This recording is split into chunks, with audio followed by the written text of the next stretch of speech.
We have the latest Islanders injury news and transactions, some good news, some bad. Plus, we'll talk about the NHL's list of best players 22 and under, and we'll open up the mailbag to answer your questions. All this and more on today's Locked On Islanders podcast.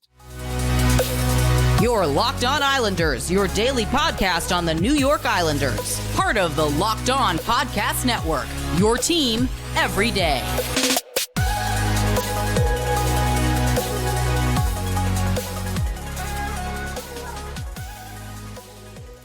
And welcome, everybody, to the Thursday edition of the Locked On Islanders podcast, part of the Locked On Podcast Network, your team every day. I want to thank everyone who makes Locked On Islanders your first listen every day. Don't forget to subscribe on YouTube or wherever you get your podcasts so you can get new episodes as soon as they drop.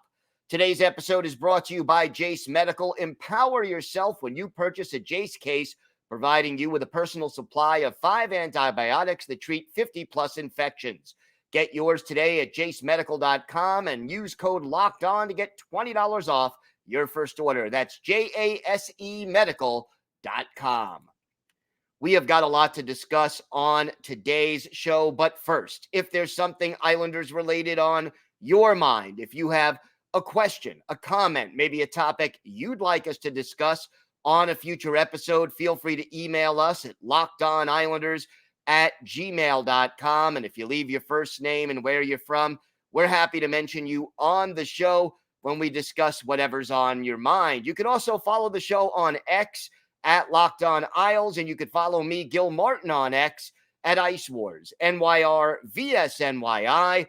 We'll keep you up to date on all things Islanders all season long, and I am live tweeting during nearly every Islanders home and road game.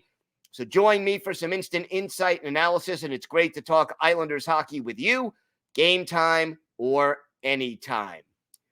Well, some news here, both good and bad, concerning the New York Islanders and their injury situation. Let's start with the good news. Let's go there. Andrew Gross of Newsday reporting that Semyon Varlamov will be skating back in New York. Now, the team is obviously heading to Chicago for Friday's game against the Blackhawks, but back home, Semyon Varlamov has taken the first tentative steps toward his return, skating for the first time yesterday. And obviously, the Islanders need Varley back, and it's going to be a little tricky integrating him back into the lineup. You don't want to rush it. He'll probably be the backup for a game or two once he returns, and hopefully that may be next week when the Islanders return home. But the big question then becomes, Ilya Sorokin has now played in, I believe it's 12 straight games. He's going to need a breather. You don't want to burn out Ilya Sorokin. That would just be a disaster for the New York Islanders, who are going to rely on Sorokin, arguably, in fact, in my mind, not arguably, he is their best player, and you want to get him back, to the point where he's not overwhelmed.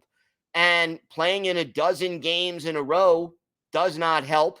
The fact that the Islanders as a team are giving up more shots on goal per game than any team in the league except the San Jose Sharks, that doesn't help. So getting Semyon Varlamov back will be important, because it is clear that other than mop-up duty, the coaching staff does not trust Ken Appleby. He's played one period since he was recalled from Bridgeport. And quite honestly, they had a back-to-back, and all he did was play one period when the Islanders were already trailing badly. If they trusted him, he would have at least gotten one start under the circumstances. So Varley starting to get back into things, that is a positive. Now, the negative, Casey Cizikas has officially been placed on IR. Cizikas it's retroactive to January 9th. He has a lower body injury. And maybe it's good news in that the Islanders have recalled Kyle McLean from Bridgeport. McLean, 6 goals, 13 assists in 36 games with Bridgeport. And he is, of course, the son of John McLean, the Islanders' assistant coach. And look, right now, Cizikas still considered week to week. He has missed 4 games. He has not resumed skating. So to me, I am happy that McLean has been called up, kind of wondering why they didn't do it sooner. And to me, the best reason to be happy about this call up is that it probably means that Mathew Barzal and Bo Horvat are going to be reunited. That, setting up the line combinations that the Islanders had over the last 3 games, give or take, really isn't good. I mean, to have Mathew Barzal on a line with Cal Clutterbuck and Simon Holmstrom really doesn't make sense. And Oliver Wahlstrom, getting top line minutes with Lee and Horvat. It's great if Wahlstrom can use the opportunity and come through, but for whatever reason, Wally has continued to struggle. It becomes a chicken and egg thing where he's not playing, so it's hard to get him in a groove, but because he's not playing well, he's not going to get a lot of chances to play. But to me, reuniting Barzal and Horvat brings out the best in your 2 most dynamic offensive players. And over the last few games, we've noticed that only during part of some of these games, when the duo was reunited, did they really give the team a lot of offensive juice. And look, this is an Islanders team that does struggle to put pucks in the net sometimes. We've known that for a while, but they seem to struggle a heck of a lot less when you reunite Barzal and Horvat. They've developed excellent chemistry together. So let's hope that Kyle McLean will make his NHL debut. His father will have the best seat in the house on the bench for that occasion. And it should mean that Bo and Barzal are reunited as line mates. And hopefully it means that the Islanders can pick things up offensively, because we know they've been struggling defensively pretty much all season. And, the last 3 games, the Islanders have scored a grand total of 3 goals. And that's just not going to get it done. They're 0-3 in those games. It is time, quite honestly, for this team to get back on track on the power play, get back on track offensively, because if they're not going to tighten up defensively and revert back to a more Barry Trotz style of play, they need Bo and Barzy together. If they're not going to try to win games 2-1 or 3-2, if they really want to win 5-4 hockey games, you need Barzal and Horvat clicking on all cylinders, and they just haven't had that since Lane Lambert separated them. So hopefully Kyle McLean is a step in the right direction to reunite that duo and get this offense back on track. And we'll see exactly what form that's going to take. Either way, that is the latest injury update for the New York Islanders. No update as of right now on Pierre Engvall. Remember, Engvall missed the game against the Winnipeg Jets. He was listed as day-to-day.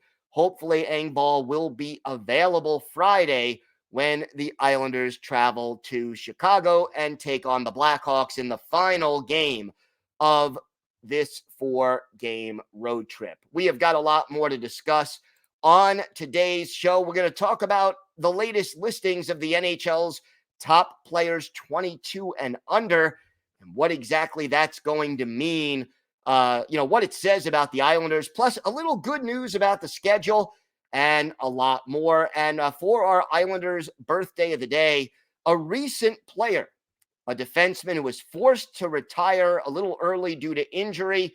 Well, we'll talk about that. See if you can guess who that is. All that and more still to come on today's Locked On Islanders podcast.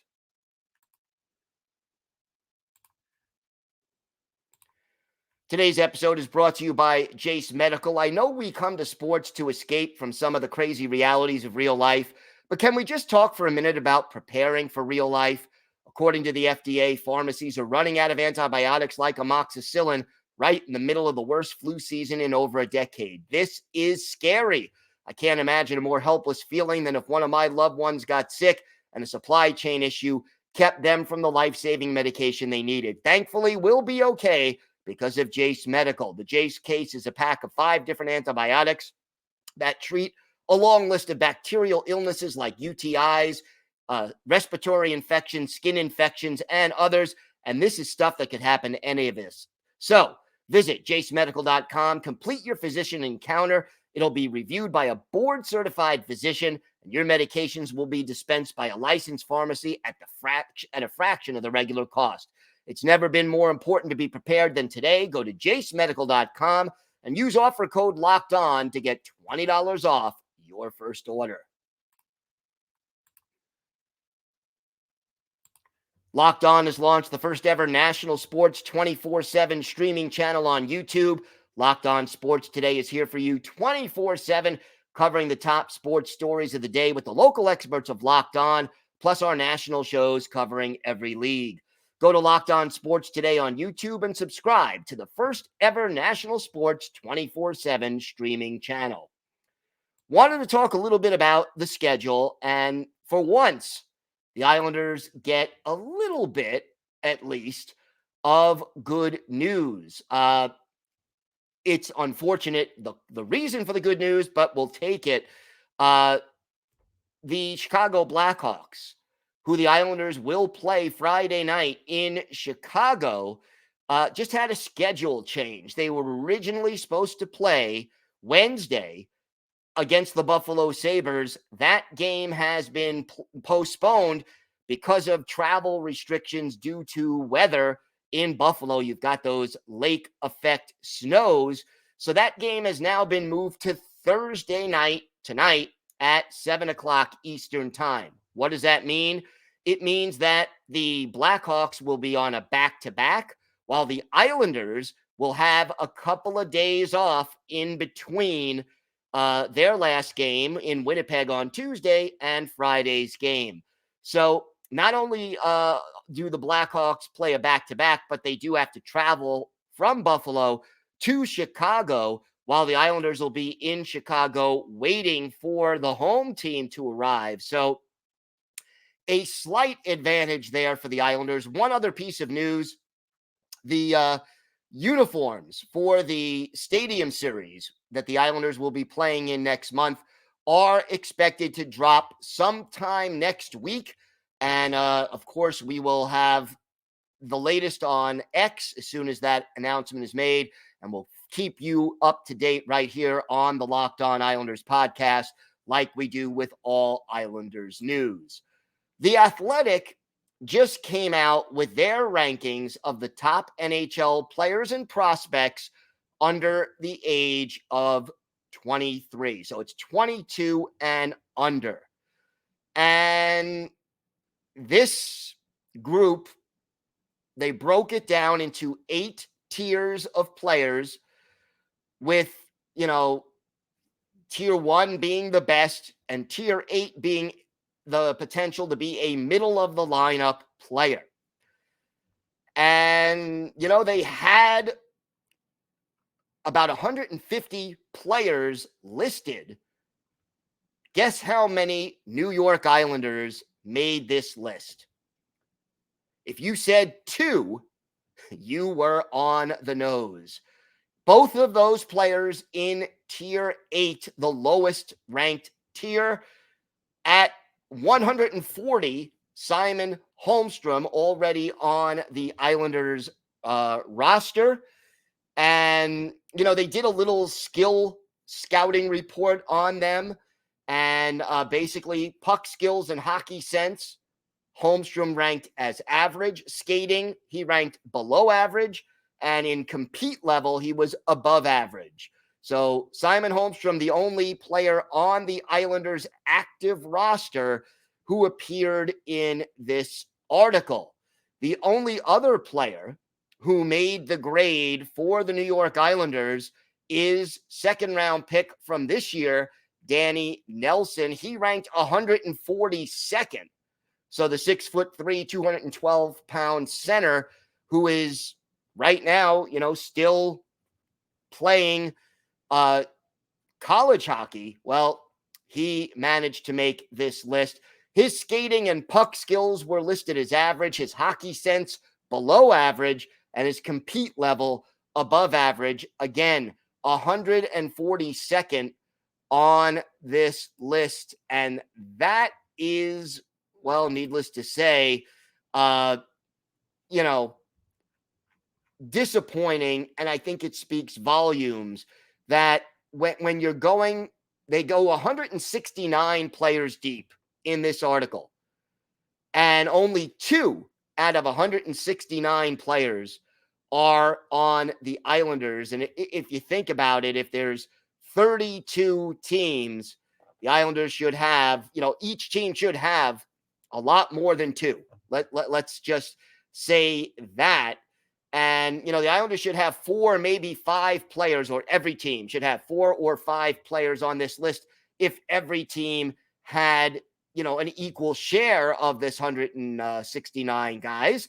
But to only have 2 and to have them so low on this list is discouraging. And I think it speaks poorly about the Islanders' prospect pool.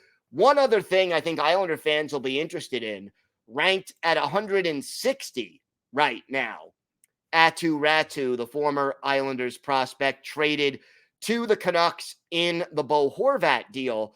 Räty, average puck skills, hockey sense, and compete level below average skating, ranked 160th. So can't say that, oh yeah, that was, a big giveaway in that sense. But at the same time, Lou Lamoriello has now traded away 4 consecutive first-round picks in the attempt to chase 7th or 8th place in the Eastern Conference. And I can look, some of these deals individually made sense. Alexander Romanov has been a solid addition to this team. Certainly Bo Horvat has been a worthwhile addition to this team. But to trade away that many first-round picks in a row, and I wouldn't put it past Lou to do it again this offseason, at the trade deadline or during the offseason this year. If you're trading away 4 first-round picks in a row, you better be a real contending team.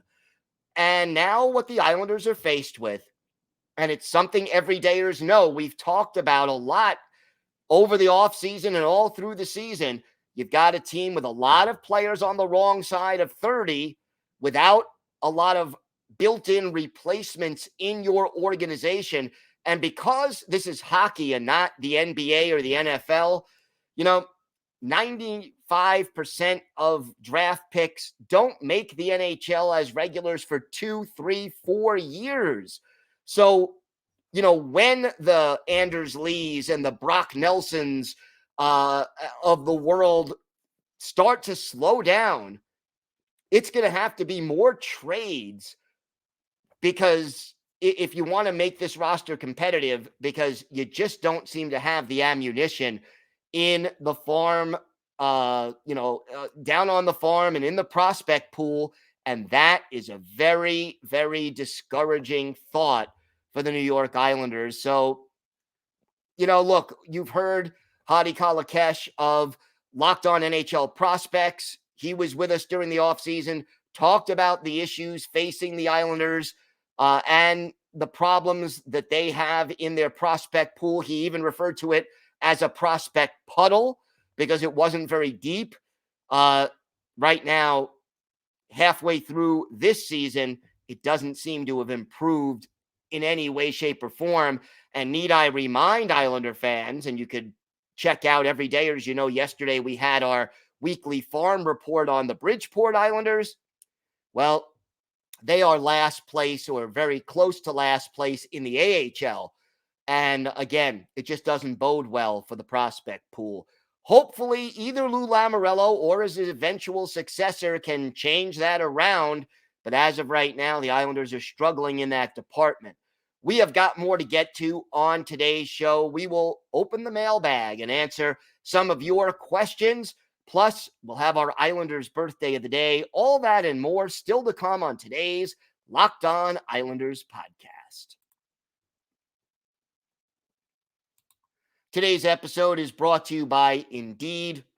We're driven by the search for better, but when it comes to hiring, the best way to search for a candidate isn't to search at all. Don't search, match with Indeed. If you need to hire, you need Indeed. Indeed is your matching and hiring platform with over 350 million global monthly visitors, according to Indeed data, and a matching engine that helps you find quality candidates fast. Ditch the busy work. Use Indeed for scheduling, screening, and messaging so you can connect with candidates faster. And Indeed doesn't just help you hire faster. 93% of employers agree Indeed delivers the highest quality matches to other job sites compared to other job sites, according to a recent Indeed survey. So, listeners to this show will get a $75 sponsored job credit to get your jobs more visibility at Indeed.com/locked-on. Just go to Indeed.com/locked-on right now and support our show by saying you heard about Indeed on this podcast. Indeed.com/locked-on. Terms and conditions apply. Need to hire? You need Indeed.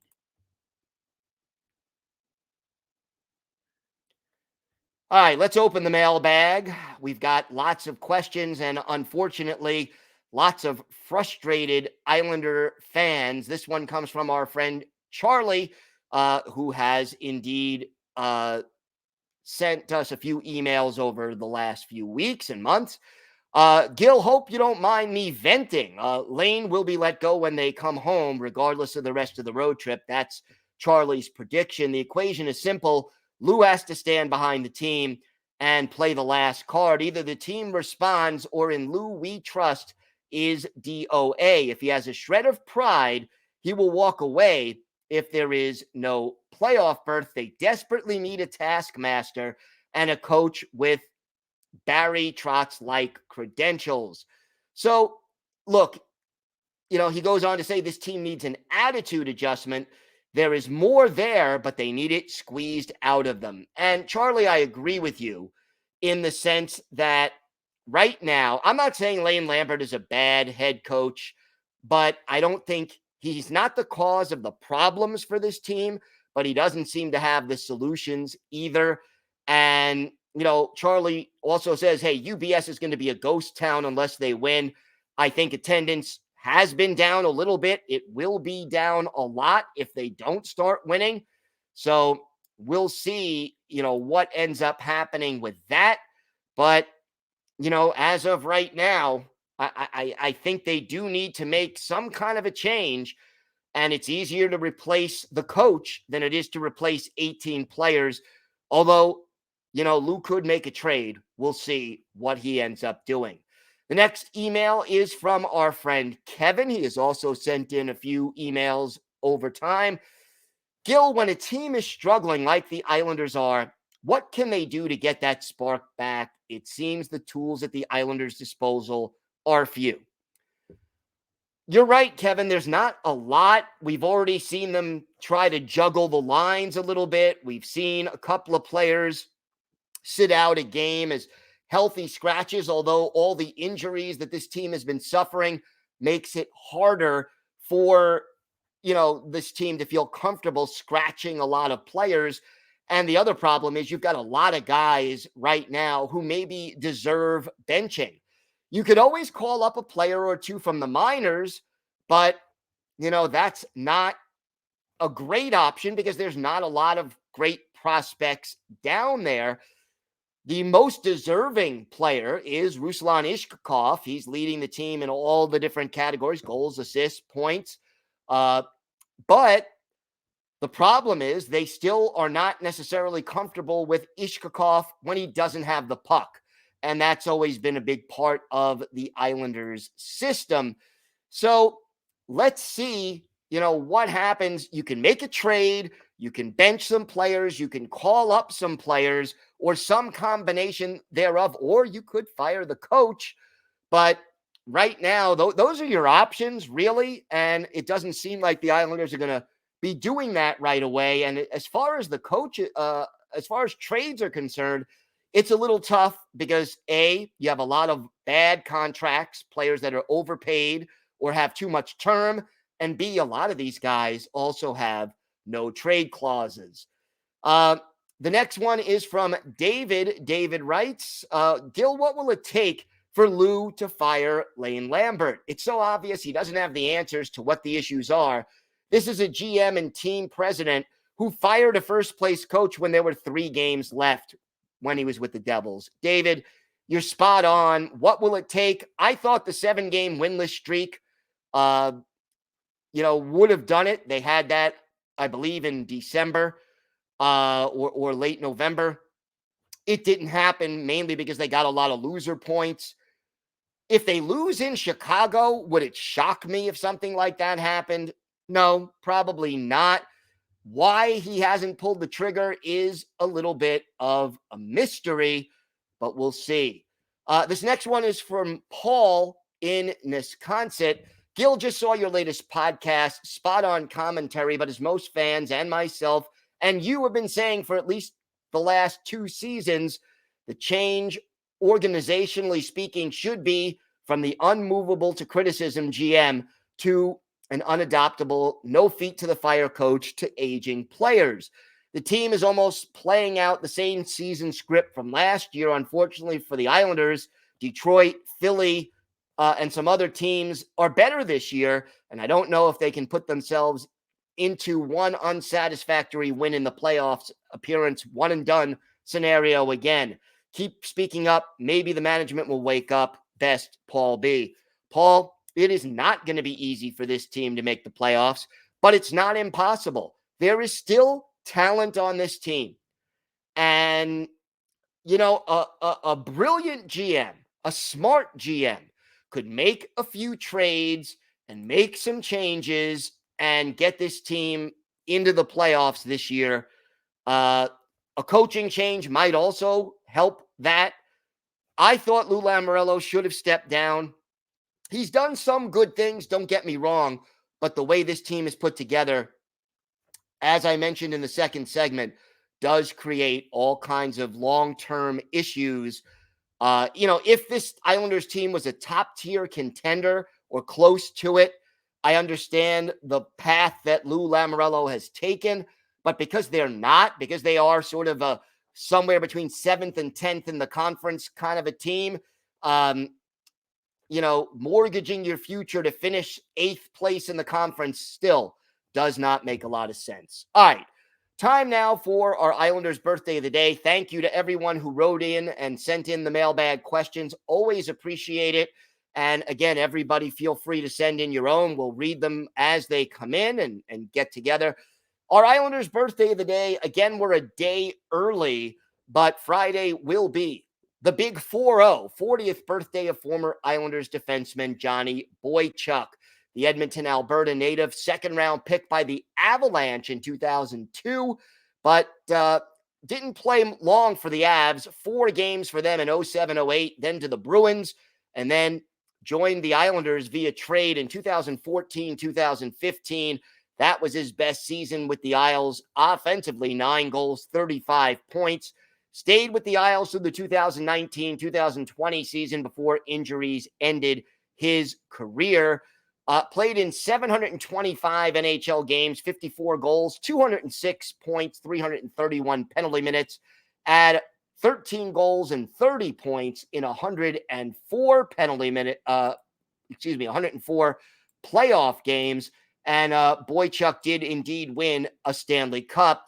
He gave the Islanders some good two-way play. He could give you 25 to 30 points a year. He was good with the puck. He was good in his own zone. He could be physical when he wanted to be and needed to be. And he gave you some leadership and experience. He was a great Islander, and now he is still involved with the organization, helping him out in training camp and with other things when needed. One of his better games as an Islander, March 6, 2016, at Madison Square Garden, Islanders and the Rangers. Jaro Halak, the Islanders goalie, Antti Ranta, the goalie for the Rangers.